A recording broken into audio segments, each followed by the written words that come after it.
Channel. घड़ी इशारा कर रही है रात के 9 बजे का और वक्त हो चला है दिन भर की सुर्खियों में रही खबरों को समझने का। तो आइए जल्दी से जान लेते हैं मुख्य खबरें जिस पर होगी हमारी नजर।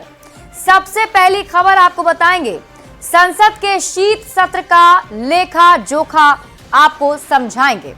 समझिए क्यों एक बार फिर नीतीश कुमार का नारा दिया जा रहा है।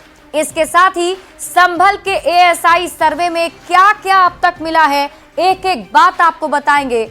जंगल में मिले 52 केजी गोल्ड की पूरी कहानी भी आपको समझाएंगे।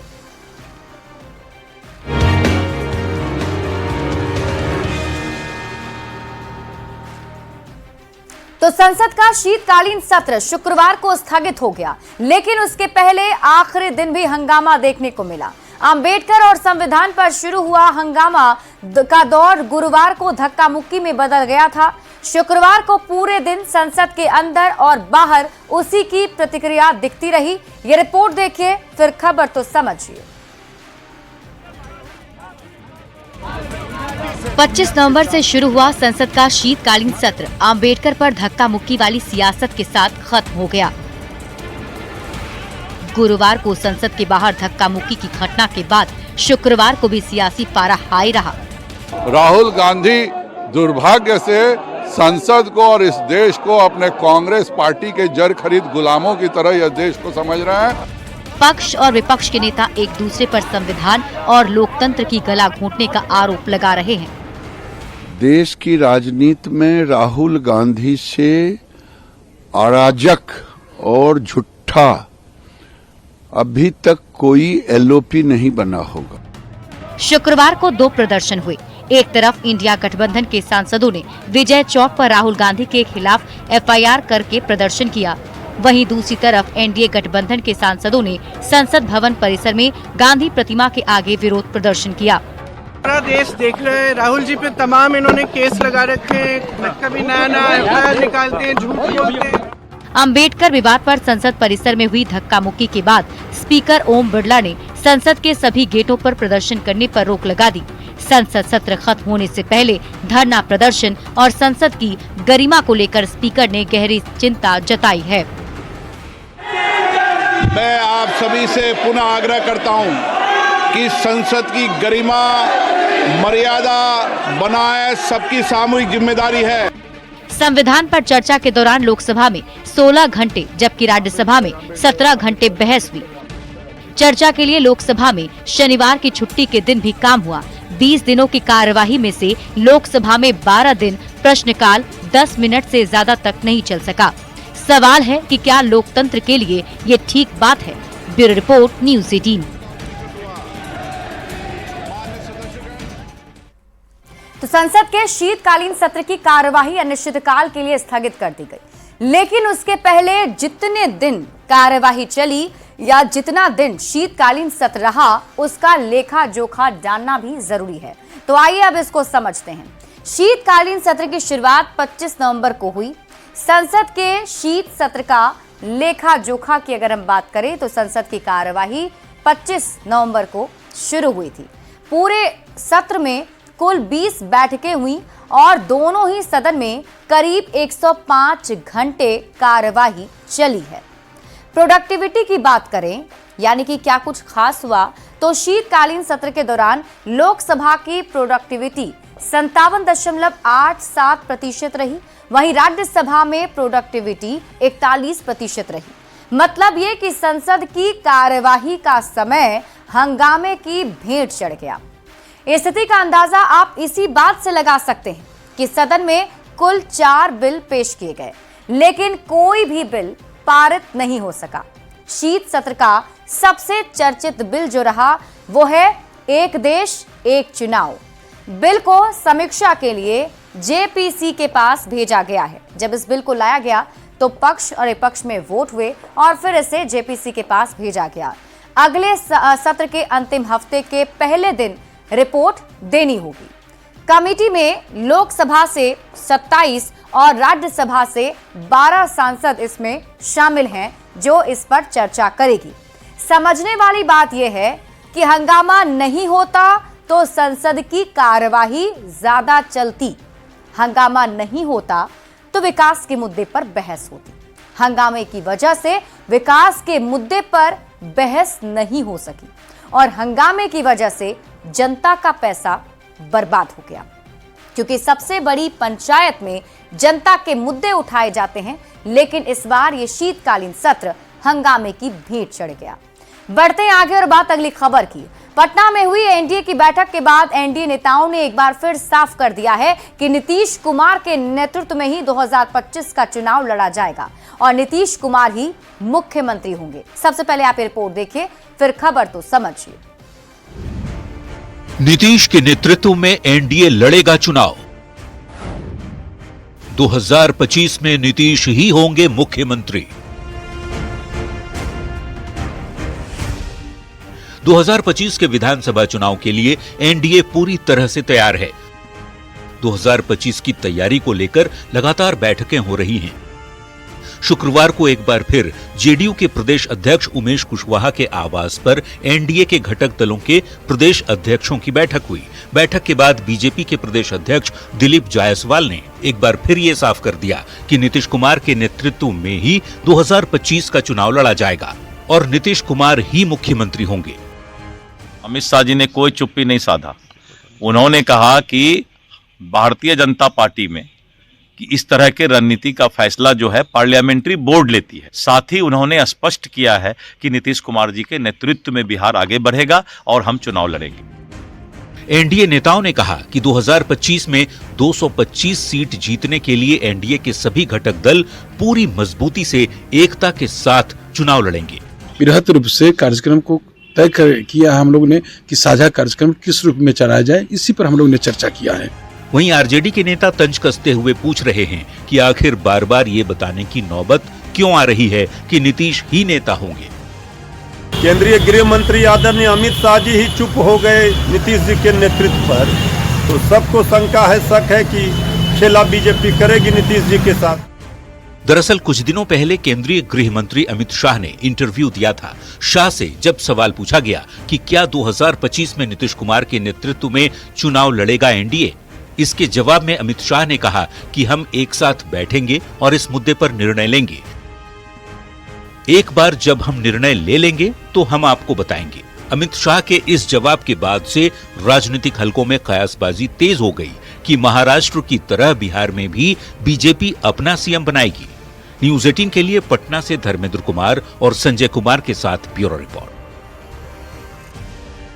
अब की बार फिर से नीतीश कुमार। एनडीए की ओर से इस संदेश को समझने के लिए आपको सबसे पहले 2005 से अब तक के बिहार की राजनीति के चक्र को समझना जरूरी है।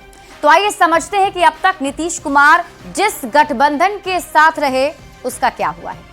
नीतीश कुमार का 1995 से बीजेपी के साथ गठबंधन रहा है, मतलब वो बीजेपी के साथ रहे हैं। बीजेपी से मिलकर ही नीतीश कुमार ने लालू परिवार को सत्ता से बाहर किया था और 2005 में नीतीश कुमार ने बीजेपी के साथ मिलकर विधानसभा का चुनाव लड़ा और 15 साल के लालू राबड़ी के शासनकाल को उखाड़ फेंका था। 2005 के बाद पहला लोकसभा का चुनाव 2009 में, उस समय तक बिहार में से उखड़ने के बाद भी संसद में यानी कि लोकसभा में आरजेडी के सांसदों की संख्या अच्छी खासी थी, लेकिन 2009 में नीतीश कुमार बीजेपी के साथ चुनाव लड़े और एनडीए ने 40 में से 32 सीटें जीत ली।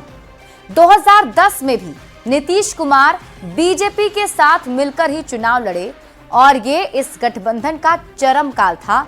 हालात का अंदाजा आप इस बात से लगा सकते हैं कि एनडीए के खाते में बिहार विधानसभा की 243 में से 206 सीटें चली गई थी।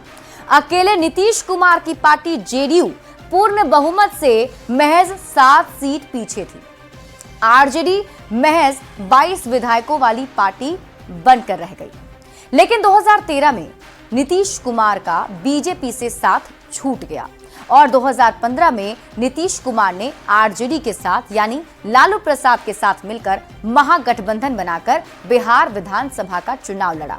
नतीजा ये हुआ कि महागठबंधन को बिहार की 243 सीटों में से 178 सीट पर जीत मिल गई और पूर्ण बहुमत के साथ बिहार में महागठबंधन की सरकार बन गई। लेकिन 2017 आते आते नीतीश कुमार आरजेडी से अलग हो गए और 2019 का लोकसभा चुनाव नीतीश कुमार ने बीजेपी के साथ मिलकर लड़ा और तब मोदी और नीतीश की जोड़ी ने ऐसा करिश्मा किया कि एनडीए को 40 में से 39 सीटों पर जीत मिली।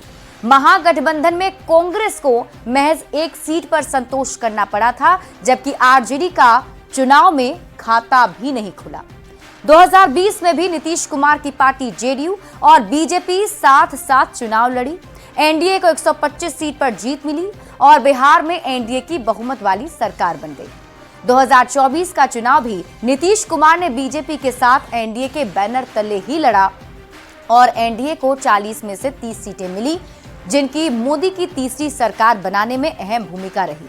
यानी कि जब जब नीतीश कुमार जिस भी गठबंधन के साथ रहे हैं, जीत उसी गठबंधन की हुई है। अगर वो महागठबंधन के साथ है तो महागठबंधन की जीत होती थी, एनडीए के साथ आए तो एनडीए की जीत होती थी। अब सवाल है कि जब नीतीश कुमार जीत की गारंटी है तो फिर बिहार एनडीए के प्रदेश अध्यक्षों को क्यों बताना पड़ रहा है कि नीतीश कुमार ही 2025 में चेहरा होंगे? अब आइए आपको ये समझाते हैं। दरअसल कुछ दिनों पहले केंद्रीय गृह मंत्री अमित शाह ने एक निजी न्यूज चैनल को इंटरव्यू दिया था।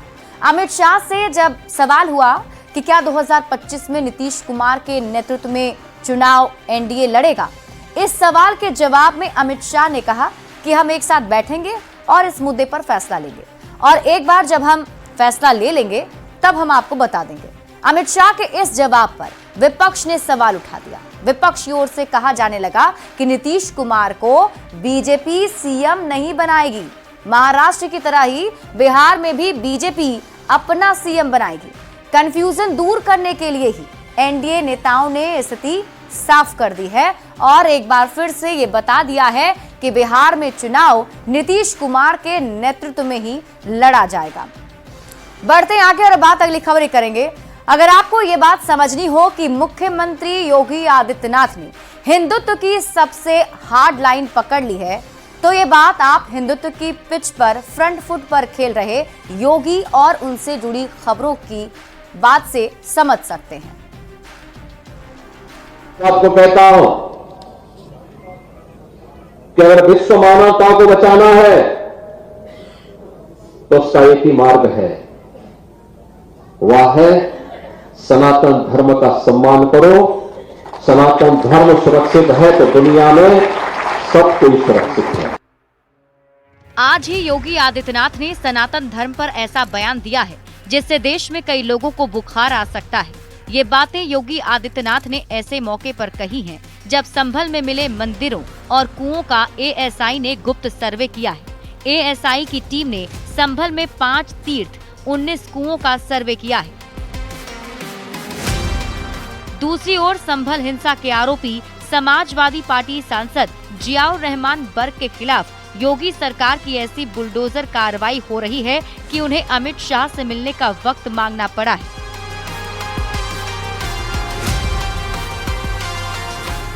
क्योंकि बर्क पर गिरफ्तारी की तलवार लटक रही है।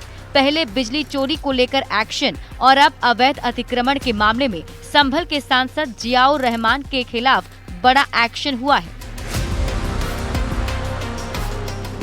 मतलब ये कि संभल आजकल कुछ ज्यादा ही चर्चा में है। 14 दिसंबर को बिजली चोरी के खिलाफ छापेमारी के दौरान डीएमएसपी को खग्गू सराय में भगवान शिव का मंदिर मिला था, जो 46 साल से बंद था। संभल में 4 दिन में 2 मंदिर मिले हैं। दोनों मुस्लिम बहुल इलाके में हैं। एक तरफ मंदिर और एएसआई के सर्वे को लेकर संभल चर्चा में है, तो दूसरी ओर समाजवादी पार्टी सांसद जियाउर रहमान बर्क के खिलाफ एक्शन की वजह से। Bureau report, news 18।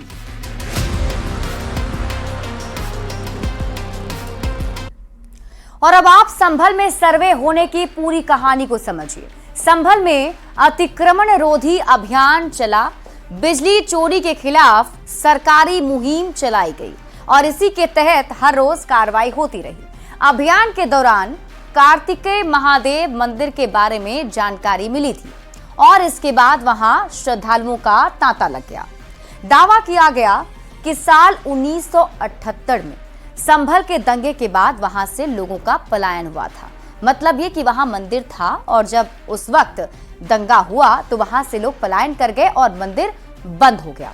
यहां से ना सिर्फ मंदिर बल्कि आसपास कुछ कूप यानी कि कुएं भी मिले हैं जो काफी दिनों से बंद थे, उनको भी खुलवाया गया। मंदिर को खोले जाने के बाद जिलाधिकारी राजेंद्र पेंसिया ने भारतीय पुरातत्व सर्वेक्षण विभाग को चिट्ठी लिखी थी, जिसके बाद संभल में 4 सदस्यीय एएसआई टीम ने निरीक्षण किया और संभल में 5 तीर्थों और 19 कुओं का सर्वे किया गया है। जब एएसआई अपनी रिपोर्ट जिला प्रशासन को सौंपेगी और इसके बाद ही कुछ और भी इस पूरे मामले में खुलासे हो सकते हैं और इसी को लेकर इन दिनों सियासत काफी गर्माती जा रही है। बढ़ते हैं आगे और बात अगली खबर ही करेंगे। मध्य प्रदेश के भोपाल में इनोवा कार से 52 किलो सोना और 9 करोड़ 86 लाख रुपए नगद मिले हैं। इनोवा पर 2 हूटर लगे थे और उस पर आरटीओ लिखा हुआ था। खाकी वर्दी में 4 लोग भी थे जो आईटी टीम को देखकर भाग गए। ये रिपोर्ट देखिए फिर खबर तो समझिए।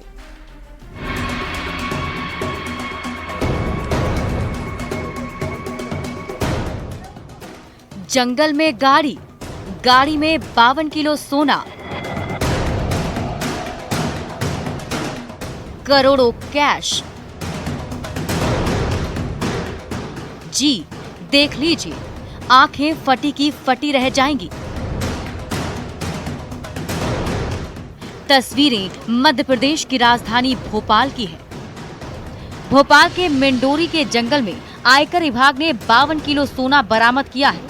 इस सोने की कीमत करीब 40 करोड़ 47 लाख रुपए आंकी गई है। वहीं गाड़ी से 15 करोड़ कैश भी बरामद हुआ है। बता दें कि सोना और रुपए एक कार में छिपा कर रखे गए थे। सोना और कैश सौरभ शर्मा का है, जो आरटीओ का पूर्व कांस्टेबल है। MP 07 BA 0050 नंबर की एक कार सौरभ शर्मा के दोस्त चेतन गौर के नाम पर रजिस्टर्ड बताई जा रही है। बता दें कि पूर्व परिवहन आरक्षक सौरभ शर्मा के घर से लोकायुक्त के छापे में 2.85 करोड़ रुपए कैश बरामद हो चुके हैं। इसके साथ ही 3 करोड़ से ज्यादा की अवैध संपत्ति का खुलासा हुआ है। अनुमान लगाया जा रहा है कि गाड़ी में लदे सोने को ठिकाने लगाने की तैयारी थी, लेकिन छापेमारी के दौरान इसे पकड़ लिया गया है। इनोवा पर 2 हूटर लगे थे और उस पर आरटीओ लिखा था। खाकी वर्दी में 4 लोग थे जो आईटी की टीम को देखकर भाग गए। Bureau report, news 18।